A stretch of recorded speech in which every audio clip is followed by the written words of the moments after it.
further education and training strategy will help provide a focus for this work. Bodies such as ETBI also give an important forum for communication within the sector and between the sector and the department. Noel, in your address you referred to the need for some kind of dialogue to address the issue of the over 500 circulars that you talked about. And I have heard clearly what you've requested and what you said, and I will investigate it and come back to you with a manner in which we can address the issues that you've addressed and deal with them in a structured way. It is a task that needs to be done. It will take time. I don't have a proposal as to how best to do that, but we will open up the discussion and see how it can be done. Finally, I want to also thank you for your support for the enrolment policy. That was a discussion document that was circulated in June of 2011, the product of a lot of experience from within the department. And I want to acknowledge the work done by Martin Hannafy and his team in Athlone in doing it. And it's now one of the new ways in which the Dáil is going to do its business.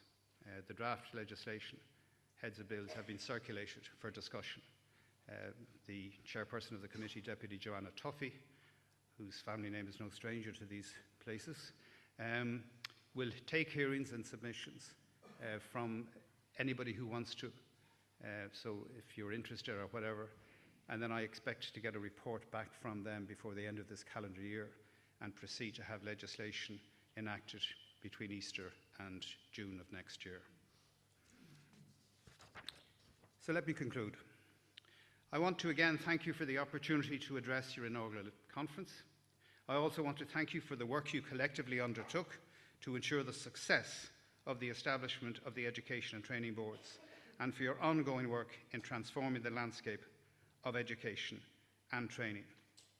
It has been a long journey since we first met in that hotel in Dublin, the Davenport, where a lot of fear and a lot of concern and a lot of uncertainty, I think, was clarified by both Kieran Cannon and myself.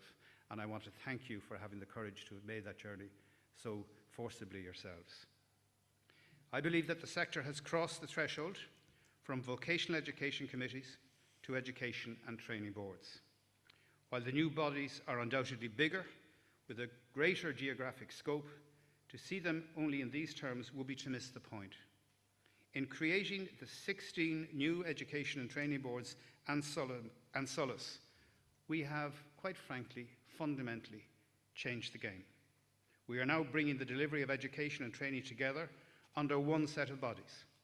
In SOLAS, we are creating a body which will promote an appreciation of further education and training while providing funding to ETBs and assessing how they discharge their functions in this area. ETBs are also conferred with power to partner with and provide support services to other players in the education and training area. And I want to assure that progress will be made in that sector with the agreement and consent of all involved. There will only be progress if people want that progress, and I believe people will see the benefits of such progress. VECs have proven over a long period of time their adaptability, responsiveness and innovation.